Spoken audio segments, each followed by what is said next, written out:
Imaginez qu'il existe une pilule que vous pourriez prendre une fois par jour pour réduire votre anxiété et augmenter votre satisfaction. La prendriez-vous? Supposez que cette pilule ait une grande variété d'effets secondaires, tous positifs. Augmentation de l'estime de soi, de l'empathie, de la confiance, elle améliore même la mémoire. Supposons enfin que la pilule soit enfin entièrement naturelle et ne coûte rien. La prendriez-vous? La pilule existe. Et c'est la méditation. Et c'est ce qu'on va parler aujourd'hui avec Bastien. Salut Bastien, comment vas-tu? Salut Florent, ravi de te voir aujourd'hui. La méditation, un super sujet. Euh, Oui, Justement, toi qui es un expert de la méditation, dis-moi un peu plus justement sur toi. Pourquoi ce sujet aujourd'hui? Pourquoi t'amènes c'est ça? ça, j'ai envie de partager mon bilan après 4 ans de méditation et plus de 150 heures de pratique. Et, Waouh. j'ai envie en fait de partager à toutes les personnes qui nous écoutent, notamment les coachs, pour les aider en fait à se mettre et à être plus réguliers dans leur pratique. Donc, est-ce que tu sais ce que c'est toi la méditation? Ouais, je sais ce que c'est, mais c'est facile de savoir ce que c'est. Ce qui est plus dur, c'est justement de le faire tous les jours et de le pratiquer au quotidien. Alors, Ouais, dis-moi toi, ça, c'est quoi ta définition peut-être de la méditation?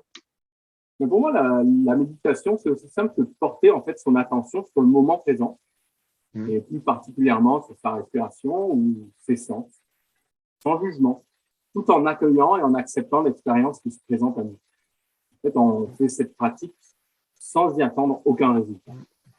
Et dans notre société où justement on est tout est basé sur la performance, avoir qu'une pratique où tu n'as pas de résultat, tu as juste à être là, juste à te concentrer sur ce qui se passe, tes émotions, tes sens, ta respiration, ben, ça fait énormément de bien. Et toi, tu Ouais. pratiques la méditation aussi? Bah ouais, souvent d'ailleurs, je le pratique. Ça fait non, ça va faire plusieurs années que je fais ça. Et c'est vrai qu'il y a eu des hauts et des bas. Justement, il y a des moments où j'arrivais à beaucoup méditer et d'autres où j'arrivais moins à le faire. Mais donc, je veux bien avoir un peu ton retour d'expérience. Justement, qu'est-ce que tu as appris de ces, combien tu m'as dit déjà? Plusieurs 150 heures de méditation, c'est énorme en Oui, soi. Mais j'ai essayé de compiler en fait ouais, mes données sur Petit Bambou, une ouais, application avec laquelle j'ai ok, médité au début, et maintenant avec l'application Muse. En fait, c'est un ok, bandeau que j'ai acheté là pour mesurer en fait, qui fait un ouais, neurofeedback. ok. J'en suis maintenant à 70 jours d'affilée. Et donc, je commence vraiment Ouais, à sentir les ouais, effets positifs. ouais. Et donc, moi, déjà, je voulais vous partager, disons, tous les bienfaits. Pourquoi méditer au quotidien? Alors déjà, juste, ça prend 10 minutes par jour. Je Hmm, pense qu'on a tous 10 minutes dans une journée quand on y pense. ok. Les études scientifiques ont montré que ça faisait baisser le niveau de stress. Ça améliore la qualité du sommeil. On a une meilleure gestion de nos émotions. Ça permet d'améliorer aussi la connaissance de soi parce que justement, on observe ce qui se passe en nous à chaque instant. On a moins de jugement sur nous, sur les autres. On est plus patient, plus à l'écoute. Et ça, c'est important quand on pratique une activité d'accompagnement comme le coaching. Ça change la structure de notre cerveau. Ça, c'est incroyable. En fait, la partie responsable en fait des fonctions exécutives du cerveau qui est en lien avec l'autodiscipline. Cette partie-là du cerveau augmente. Donc, je trouve ça vraiment, vraiment incroyable. Hein, toutes les personnes qui veulent Hmm. augmenter leur concentration, leur autodiscipline, il y a une pratique qui existe pour ça, c'est la Hmm. méditation. Moi, Yes. depuis, c'est fou, je me sens plus concentré, moins stressé, comme je l'ai dit. Hmm. Et ça apporte plein, plein, Yes. plein de bienfaits. Quoi. C'est, je pense, l'activité de développement personnel par excellence. Ouais, tu me disais justement une pilule magique dans ton introduction. Et, euh, et c'est vrai que on pourrait se dire, en fait, c'est génial, quoi. Justement, tout le monde, la plupart des gens, on souffre tous en fait de stress, parfois d'anxiété, parfois on a justement du mal à se concentrer à cause des distractions au quotidien. Et d'avoir un moyen qui est gratuit, qui est facile à utiliser et qui est à la portée de tous, parce que n'importe qui peut pratiquer la méditation. C'est vraiment la pilule magique. Alors pourquoi tout le monde ne médite pas aujourd'hui, justement, Florent? Bah, écoute, c'est bien que tu apportes cette question parce que ça me remet un petit peu dans la peau du Florent qui commençait à méditer. Au début, j'avais l'impression que c'était une perte de temps. Je ne faisais rien, mon cerveau me disait, bah, franchement, Florent, qu'est-ce que tu fous là? Ça sert à quoi là, de rester assis sur un coussin et rien faire? Et c'est là où tu observes que ton cerveau, justement, il te manipule à toujours vouloir faire, à être dans l'action, dans la performance, la productivité. Il aime, d'une certaine manière, il aime pas justement être en mode fais rien, j'observe. C'est limite, ça le rend un peu anxieux, mais en fait, c'est ce qu'il lui faut le plus. Donc, faut lui parler à notre cerveau, faut lui dire non, tu en as besoin de faire une pause. Pour moi, la méditation, c'est un peu de l'hygiène mentale, l'hygiène de l'esprit, quoi. C'est un peu comme Jonathan Leman dit là dans son TED. Au début du XXe siècle, personne se lavait les dents. Et après, personne faisait du sport. Alors que maintenant, ce sont des activités que tout le monde fait. Et au début du XXIe siècle, personne ne médite et on va se rendre compte que ça va devenir tellement commun qu'après, tout le monde va rigoler. Tu vois ce que je veux dire? C'est que au début, personne ne se faisait les dents alors que maintenant, c'est une pratique commune. Je veux dire, essentielle que tout le monde fait. Et justement, pour notre cerveau, comme tu imagines, le nombre de données qu'on reçoit avec Internet, les réseaux sociaux, la télé, tout en fait, on est bombardé d'informations. Quand est-ce que notre cerveau prend une pause? Franchement. Ouais. Et il en a besoin en plus de cette pause en fait au quotidien. J'avais même un mentor qui avait une expression qui me disait justement, est-ce que tu sortirais une journée et tu irais au travail, par exemple, sans te laver, sans prendre de douche? Et il disait, est-ce que tu passerais une semaine sans te laver, sans prendre de douche? Et je disais, bah non, c'est dégueulasse, quoi, tu vas puer. Et il me disait, bah, c'est exactement pareil, quand tu passes plusieurs jours sans méditer, c'est comme si ton esprit, tu ne le lavais pas, tu ne prenais pas de douche, tu ne laissais pas le temps de se laver, et donc tu risques de puer. Ton cerveau va sentir mauvais, voilà. Ouais, mais dans le sens où c'est une métaphore qui est intéressante, dans le sens où tu vas avoir plein de choses, plein d'émotions négatives, plein en fait, de tâches que ton cerveau va traiter en permanence, en continu, et qu'il n'a pas eu le temps de se poser et juste de les laisser partir celles qui sont pas importantes, de mettre de l'attention sur celles qui le sont, et de juste traiter toutes les informations que tu reçois dans une journée. Et donc, il me disait, c'est essentiel, il faut vraiment que tu prennes ta douche. Comme tu nettoies ton corps, bah, tu nettoies en fait ton esprit aussi. Non, c'est ça, c'est l'hygiène mentale, et en même temps, j'aime bien dire que c'est l'entraînement de l'esprit. Pourquoi c'est l'entraînement de l'esprit? Pour moi, c'est parce que fondamentalement, lors d'une méditation, on a comme un point de focus, ça peut être la respiration, ce que tu entends, un mantra. Ouais, et à chaque fois que tu remarques que ton esprit vagabonde, parce que par défaut, l'esprit vagabonde et tout le temps, les pensées sont difficiles. À chaque fois que tu le remarques, tu reviens à ton point d'attention, ton point de focus, qui est la respiration. Et à chaque fois que tu fais ça, ça muscle l'esprit. Et moi, j'aime bien dire que tu peux transposer cette image dans ton travail d'entrepreneur. À chaque fois que tu te rends compte que tu ne travailles pas sur ce qui est important aujourd'hui, tu reviens, tu vois. Donc, si tu entraînes ton esprit à chaque fois à revenir sur ton point d'attention essentiel, sur ce qui est important à faire aujourd'hui, tu vois que tu es distrait, tu es sur les réseaux sociaux, hop, tu reviens. Donc, c'est ça, le fait de revenir, c'est revenir à chaque fois sur ta respiration, tu entraînes ton esprit à être plus concentré. Donc, moi, j'adore dire que c'est la muscu. C'est ça, c'est de la muscu pour l'esprit. Et en plus, je veux dire, la science aujourd'hui, il y a jamais eu autant d'études scientifiques qui ont prouvé les effets bénéfiques sur le cerveau. La structure du cerveau change. La matière grise, là, qui est responsable justement des fonctions exécutives, comme je disais au début, eh bien, elle augmente. Et elle permet aussi, si tu veux, on a remarqué que l'amygdale, qui est responsable en fait du mode fight or flight, là, fuir au combat, c'est nos réflexes, c'est ça, de le base. réflexe reptilien. Ouais, dès qu'on ressent un danger, on se met en mode fight or flight. Voilà, est-ce qu'il faut que je. Voilà. Il a fait tout le combat. Ben justement, la méditation a prouvé que ça diminuait l'amygdale. Donc, on n'est plus en mode réaction. Tu vois, réaction. J'adore dire aussi que ça augmente l'espace entre le stimulus et ta réponse. Il y a un espace entre les deux. La plupart des gens, ils réagissent. C'est un événement, tu réagis. Parce que c'est normal, le cerveau est fait comme ça. Et plus tu médites, plus ça va augmenter ta liberté de choisir ce que tu veux vraiment là aujourd'hui. Tu vois ce que je veux dire? Yes, donc il y a quelqu'un qui te coupe la route, la réaction de suite, c'est soit tu t'énerves, soit tu as envie de partir. Et là, justement, le fait peut-être de méditer, mais tu vas avoir un temps. Au lieu d'aller combattre et d'aller sauter sur la rage au volant, la rage au volant, d'aller sauter sur la voiture du gars en face, mais tu vas justement avoir ce temps de réponse, de dire.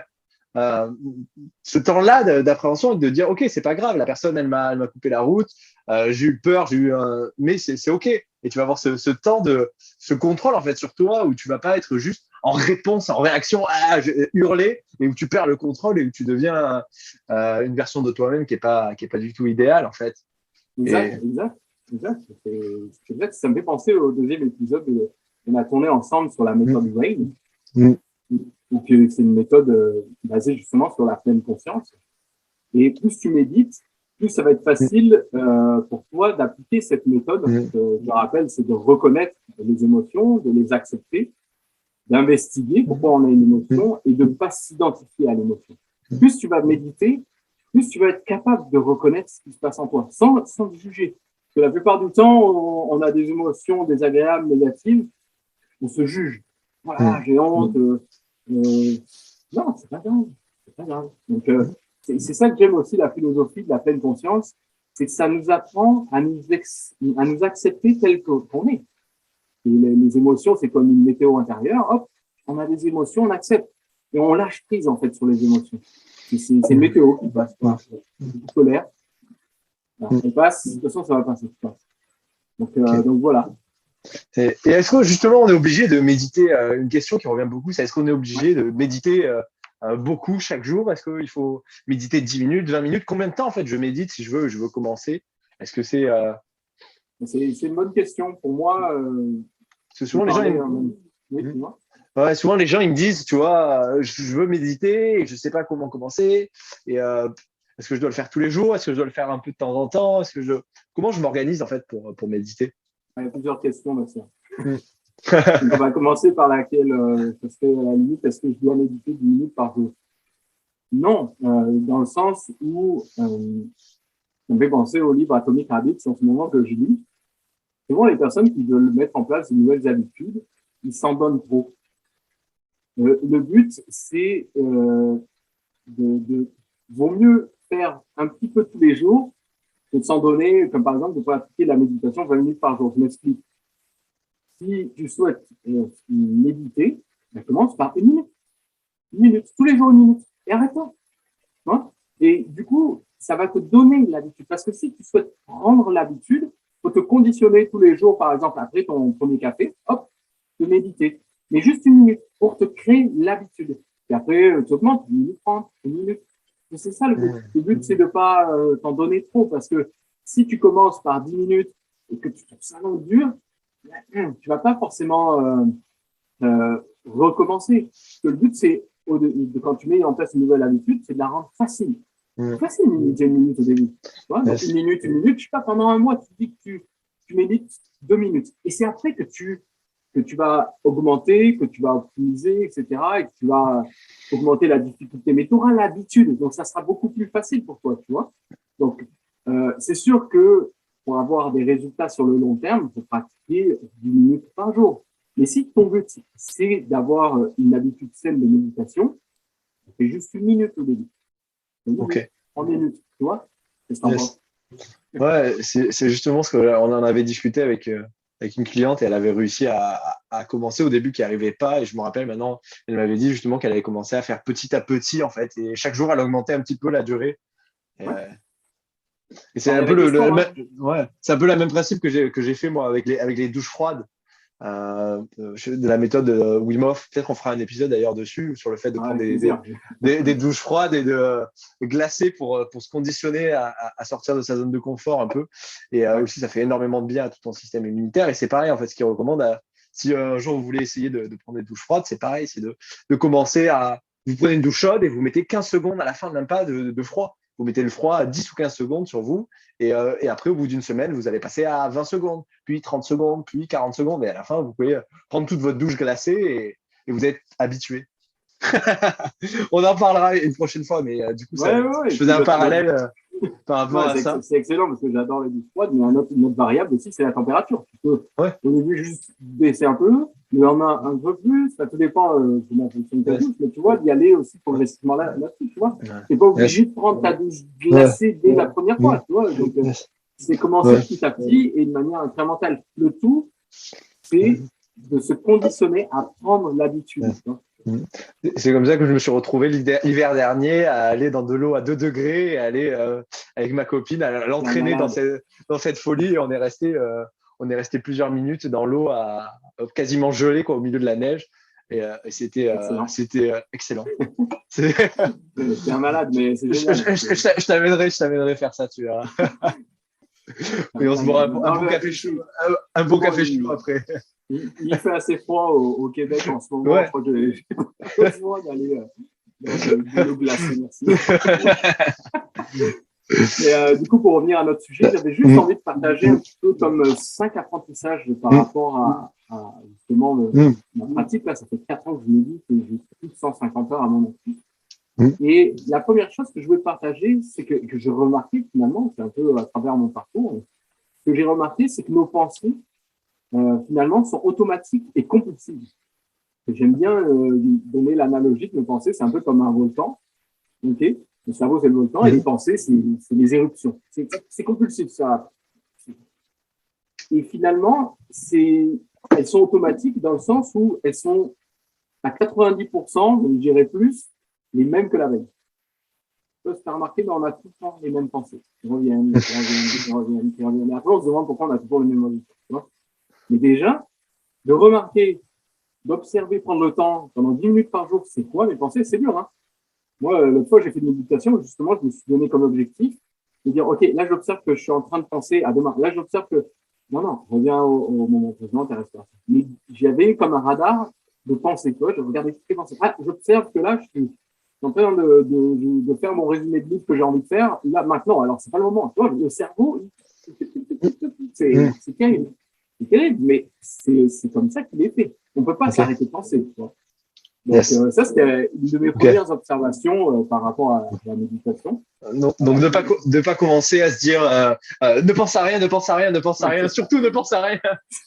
Ah merde, j'ai pensé à quelque chose. Ouais, donc ça, c'est. Je voulais rassurer les personnes qui veulent commencer et qui ont justement, comme tu dis, cette idée un petit peu fausse de la méditation, de croire que la méditation, c'est ne penser à rien, réussir à penser à rien. C'est pas possible.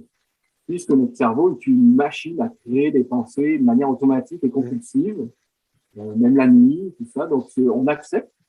Le but de la méditation, c'est justement d'apprendre à observer et accepter, accueillir ce qui se passe à l'intérieur de nous. Tu vois, j'aimerais aussi dire que le torrent de pensée, tu vois, c'est un petit qui coule. Et quand tu médites, tu essaies de sortir de ce torrent et t'asseoir et regarder ça. Oh, je pense à ça. Voilà, c'est ça, les pensées. Et les pensées, ce ne sont que des pensées. Tu vois, ça permet aussi de te détacher un peu du tourment, parce que des fois, on est tourmenté par nos pensées. C'est incroyable. Et je pense que c'est la base aussi du développement personnel, parce que on a d'abord, ce qui se passe, c'est qu'il y a un événement qui crée des émotions. Les émotions, après, créent des pensées. Après, on réagit à nos pensées. Et après, on agit. C'est ça qui fait qu'on prend de mauvaises décisions, tu vois. Il n'y a pas de. Si on ne médite pas, la plupart des gens sont en pilote automatique, comme on dit. Ouais. Et justement, la méditation permet de sortir du pilote automatique et d'avoir plus de contrôle sur notre vie. Donc, c'est ça vraiment intéressant. La deuxième remarque que j'ai faite, c'est qu'on ne contrôle pas tant nos pensées. On ne contrôle pas, on n'a pas tant le contrôle dessus. Ce n'est pas nous qui contrôlons vraiment nos pensées, c'est le cerveau qui le conscient, comme on appelle ça, qui est manipulé par l'inconscient, mais je trouve que la méditation permet de développer le troisième œil, tu vois, un petit peu le troisième œil, qui permet d'observer, de dire, OK, c'est ça qui se passe en ce moment, mais on ne les contrôle pas. Oui, bien sûr, plus on médite, plus on peut choisir. Et la plupart du temps, ça vient, ça va, ça découle, puis on réagit, c'est notre environnement qui nous conditionne. Ouais. Tu peux avoir un impact sur tes actions, mais au final, tes pensées, c'est pas toi qui décides en fait. Parce qu'elles sont souvent en réaction par rapport à quelque chose. Et voilà, un événement. Ouais, elles sont souvent en réaction par rapport à un événement extérieur. Et donc, par contre, toi, ce que tu peux choisir, c'est qu'est-ce que tu en fais justement de cette pensée? Est-ce que tu vas réagir par rapport à cette pensée ou est-ce que justement tu vas la laisser partir et tu vas dire, OK, c'est pas grave? C'est ça. Si on prend l'exemple du gars qui t'a coupé la route, bah, tu peux avoir cette pensée de dire, ah, quel connard, il m'a coupé la route, tu vois. Mais après, qu'est-ce que tu fais? Est-ce que c'est toi, tu vas t'énerver? Est-ce que c'est toi tu vas prendre même si tu ressens de la colère, est-ce que tu vas t'énerver, tu vas sortir de ta voiture, tu vas klaxonner? Ou est-ce que tu vas juste reconnaître qu'il y a une émotion de colère et qu'il y a une pensée qui est, ah, il m'a coupé la route, et qui t'énerve et juste la laisser partir, en fait. C'est ça, l'accepter, c'est ça, accepter et en même temps ne pas y obéir. Moi, je sais que ça porte la colère. C'est normal d'être en colère. On ne va pas se dire non, il faut que j'arrête d'être en colère. Ouais. Je pense que c'est normal, c'est une émotion qui a eu son utilité et qui a son utilité, mais on n'est pas obligé d'y obéir en fait. Yes. Moi, les émotions sont un peu des mauvais guides parfois. Donc c'est ça. Donc méditer permet d'avoir du recul sur nos émotions, notre connaissance de soi. Oh, c'est vrai que c'est une émotion qui revient souvent. Pourquoi? On peut essayer d'investiguer. Après, c'est comme un bon point de départ. Donc voilà, mon deuxième point, c'est ne contrôlons pas réellement mes pensées, qu'elles sont compulsives. Donc après, un troisième point, on en a parlé aussi quand même, c'est que la méditation est un entraînement de l'esprit, comme je l'ai dit. Les personnes qui ont du mal, par exemple, à se passer des réseaux sociaux, ça peut être un très bon support, en fait, la méditation. Les études l'ont prouvé que pour arrêter de fumer ou justement diminuer sa consommation d'alcool, ça peut aider, ça peut réellement aider. Parce que, encore une fois, comment fonctionne notre cerveau, c'est, hop, j'ai une émotion, c'est un signal, je vais fumer, je sais pas, il y a tout le temps du temps, oh, je ressens une contrariété, je vais fumer, et il y a comme un signal, et puis tu cherches la récompense, et donc tu vas fumer. Sauf que si tu médites, tu prends le temps de dire, oh, non, moi je vois, j'ai conscience. En fait, ça développe la conscience de soi. Et c'est le point numéro un, je veux dire, si tu n'as pas conscience de tes actions, de tes pensées, tu ne peux pas changer, tu ne peux pas évoluer dans la vie. Tu sais combien il prend de décisions, justement, notre cerveau, chaque jour, il prend je crois, plus de 35 000 décisions, micro-décisions chaque jour, et il y en a 99% qui sont inconscientes. Et le fait de méditer, justement, par rapport à ce que tu dis, c'est de muscler cette partie consciente, cette partie où tu prends des décisions réfléchies, où tu choisis de mettre ton attention quelque part, où tu choisis de faire ce qui est important pour toi, que tu choisis d'agir ou de ne pas agir en fonction des émotions. Ben, le fait de méditer chaque jour, justement, tu vas muscler cette partie-là. Comme tu dis, c'est un sport. Et donc, tu vas agir ce petit nombre de décisions qui peuvent faire la différence, en fait, sur ta journée, sur ta semaine, sur ton année, sur ta vie même.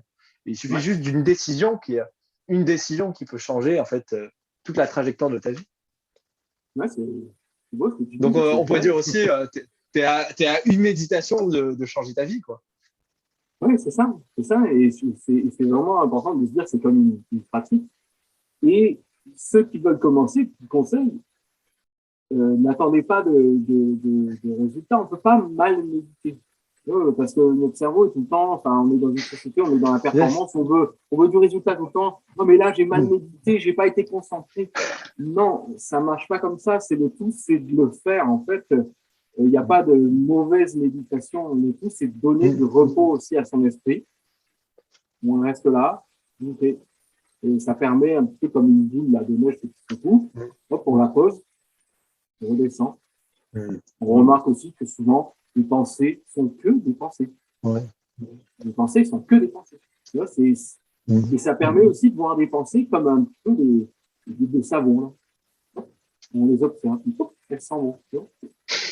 Elles s'en vont. Non, mais c'est aussi simple que ça, comme des nuages qui passent dans le ciel. on lâche prise, tu vois, ça permet de lâcher prise. Il y a tellement de personnes qui cherchent à lâcher prise. Comment la méditation t'entraîne à voir des pensées comme des pensées. En fait, moi, ce que j'ai remarqué aussi, ça c'est un petit bonus, c'est que notre cerveau est notre tyran intérieur, là. C'est lui qui nous tyrannise. Il nous tyrannise, là, qui nous dit, ouais, t'as pas assez fait de choses, non, t'as pas assez fait, travaille un peu plus. Non, mais on s'accepte tel qu'on est, et puis on essaie d'évoluer à travers tout ça. Faut pas, cette incantation à toujours faire mieux, tout ça. Non, déjà, on commence par s'accepter soi-même, un petit peu comme la gratitude. On commence par apprécier ce qu'on a déjà. Apprécier ce qu'on a déjà. Allez écouter notre dernier épisode sur la gratitude. J'ai adoré. Ouais, moi aussi, j'ai pris énormément de plaisir à le faire et c'est vraiment ça. Hein. C'est juste d'aller retourner à l'instant présent et déjà accepter ce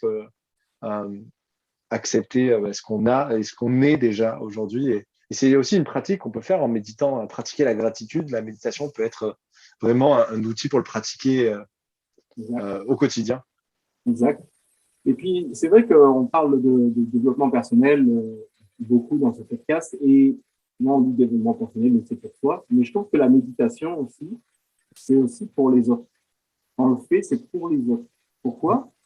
Parce que plus tu es conscient de toi, plus tu es patient avec toi, moins tu te juges, moins tu le feras avec les autres. Plus tu seras patient, à l'écoute, moins jugeant. Donc, c'est une pratique finalement très altruiste. C'est bizarre de dire ça, mais c'est tellement vrai. Parce que plus tu te traites avec bienveillance, plus tu vas traiter les autres avec bienveillance. Et c'est ça aussi le but de la méditation, c'est s'accepter tel qu'on est. Et plus tu vas t'accepter tel que tu es, plus tu vas accepter les autres tels qu'ils sont. Et les autres, ils sont comme ils sont, ils ont aussi leurs émotions comme soi-même. Donc, je trouve que c'est une pratique altruiste. C'est ça que j'aime beaucoup ça. Et surtout moi, quand j'ai commencé vraiment à méditer, j'étais dans ma formation de coaching, moi, ça m'a beaucoup aidé à accompagner les autres parce que je prenais le temps d'écouter profondément les autres et de voir mon discours intérieur, de laisser aller et de poser juste une question. Des fois, il y a juste besoin d'une question pour faire avancer ton coaching. Et ça, je trouve que la méditation, c'est vraiment un outil de perfectionnement pour coach, en fait. Pour d'autres, mais je veux dire, pour les coachs, c'est super important parce que ça permet d'accepter réellement la personne qui est en face de toi et de l'écouter profondément, l'écoute active, ça c'est top. Donc ça, c'est un petit titre pour notre audience. Ouais, ça te permet vraiment de devenir une meilleure personne. Et justement, si tu es coach et que tu as envie de développer ton entreprise de coaching, tu as envie de servir du mieux possible tes clients, tu te dois de méditer parce que ça va être une pratique qui va te permettre d'être tout simplement plus à l'écoute et d'être encore plus au service des personnes que tu veux aider et accompagner. Exact. Moi,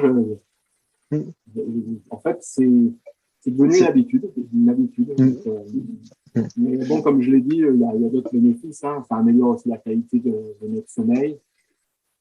Donc voilà, moi, le dernier point que je voulais dire, mais je pense qu'on en a assez parlé, c'est disons que la méditation permet d'être moins en réaction, sans conscience, ça augmente le niveau de contrôle de soi, l'autodiscipline, la maîtrise de soi, parce que hop, on prend le temps. Donc, comme je disais, il y a un événement, il y a ta réponse, entre les deux, il y a ton comportement, entre les deux. En fait, comme disait Viktor Frankl dans le A Man's Search for Meaning, c'est là notre plus profonde liberté, en fait. C'est entre l'événement et ta réponse, en fait, à l'événement.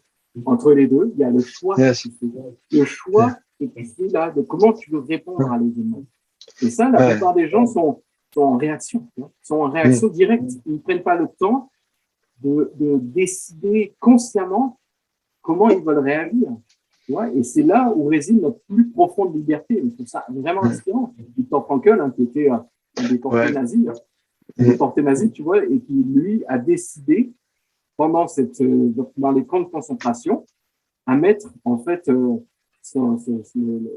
la psychothérapie au service des autres prisonniers. C'est magnifique. C'est lui qui a décidé de mettre un sens, en fait, à toute cette atrocité, il voulait aider les autres.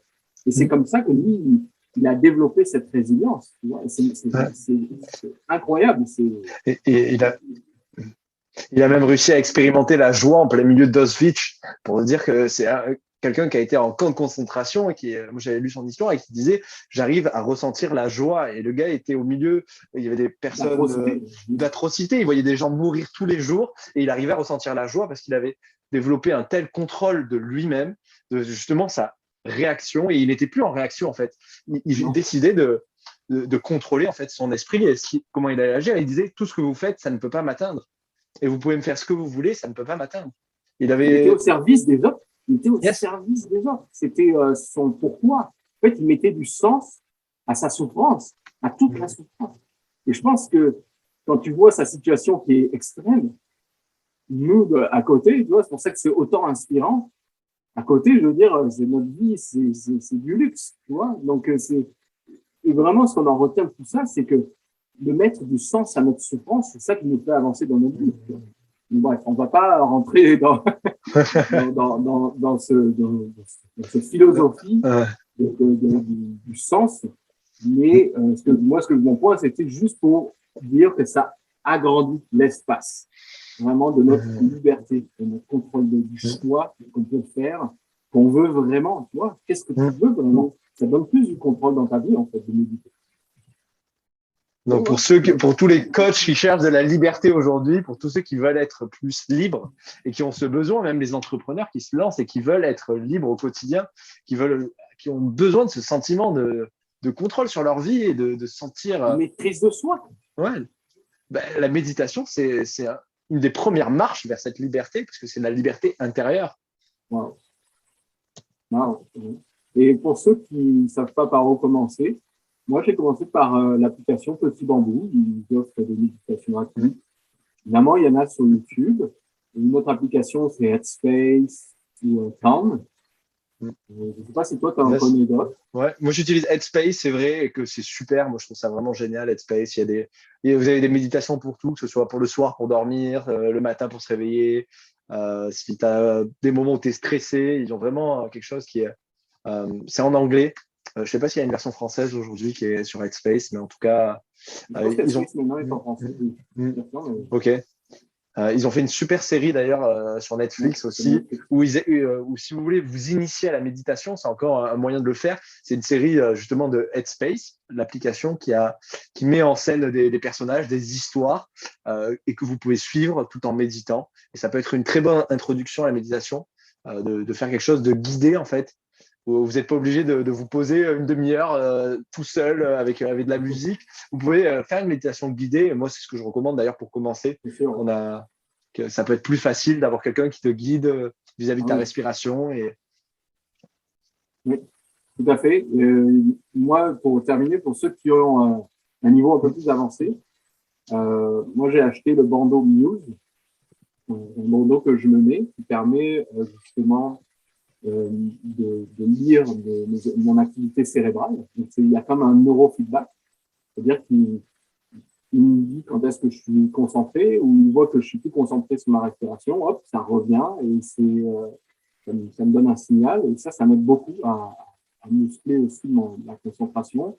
Évidemment, il ne faut pas que ça, hein, il y a des méditations sur le corps aussi, sur la respiration. Donc, c'est vraiment un super outil. On mettra dans la description toutes les applications qui sont utiles pour commencer, ou même si on a un niveau plus avancé. Moi, je suis à 70 jours d'affilée de méditation, donc ça m'aide énormément à le faire quotidiennement. À mesurer tes progrès peut-être aussi. Ouais, mesurer exactement les progrès, les petits challenges. J'adore, ils ont gamifié un petit peu justement la méditation. J'adore cette application. C'est sûr qu'elle est un petit peu coûteuse, enfin le bandeau est un petit peu coûteux, mais je pense que c'est le meilleur investissement qu'on puisse faire pour être justement plus concentré, plus productif. Finalement, c'est aussi un outil de productivité, il faut être honnête. Et donc voilà, donc juste moi je voulais un peu faire un récap et puis peut-être terminer par une petite méditation, je ne sais pas qu'est-ce que tu en penses, de 1 minute.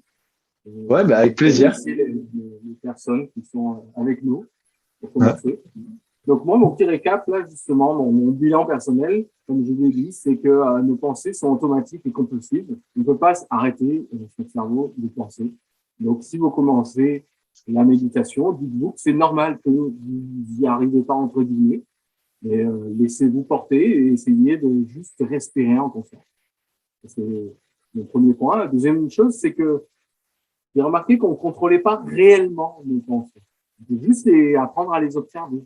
Vraiment. Et c'est ça qui va vraiment augmenter la maîtrise de nous-mêmes, parce que ça va développer la conscience de soi. La méditation, comme on l'a dit, c'est un entraînement de l'esprit. Ça peut augmenter l'autodiscipline, ça change la structure de notre cerveau. Comme je l'ai dit, la méditation, c'est aussi comme une pratique altruiste, parce que plus on est bienveillant avec soi-même, plus on est bienveillant avec les autres. Et enfin, c'est moins de réaction, c'est plus d'action en conscience, et ça va vous mener finalement vers la vie de vos rêves. En fait. J'ai envie de terminer sur ça. C'est vraiment ça, la méditation, c'est la pratique en fait de développement personnel et de croissance personnelle par excellence. Voilà. Est-ce que ça te dit qu'on termine cet épisode par une méditation? Merci, oui, Florent. Justement, avec plaisir de terminer par une petite méditation. Donc, Bastien et tous les auditeurs, je vous invite à fermer les yeux. À trouver une position confortable, facile, debout. Vous pouvez vous s'asseoir avec les deux bras. Vous pouvez respirer lentement. Sentir la foi qui entre dans le nez. Le chaud qui sort.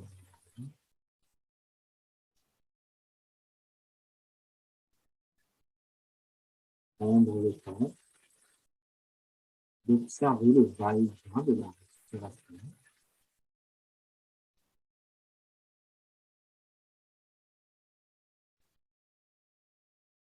Prendre le temps de sentir vivant.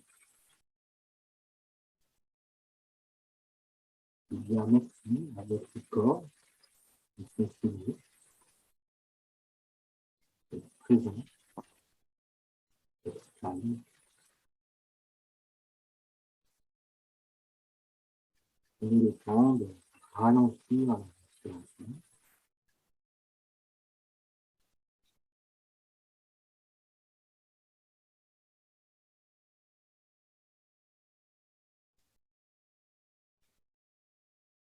Et juste essayer de faire l'état de vos émotions que vous ressentez maintenant, en vivant, en accueillant ce qui se passe maintenant.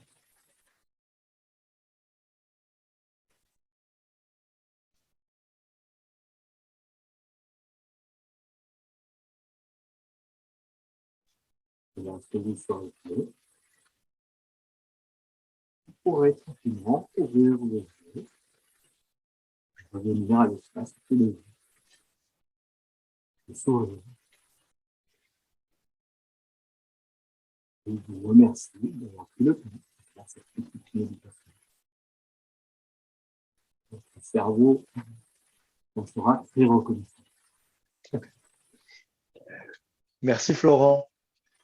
Ça me fait plaisir. Écoute, j'ai vraiment aimé cet épisode.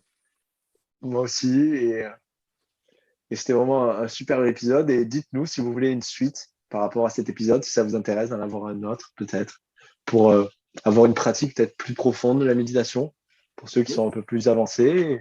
N'hésitez pas à vous nous avez dire des en questions, commentaire. Voilà. n'importe quelle question, ça nous fera plaisir d'y répondre. Ouais. Donc, merci de nous avoir écoutés. Écoute, je te dis à la semaine prochaine, Bastien. On se dit à la semaine prochaine, Florent. Pense en toi. Salut.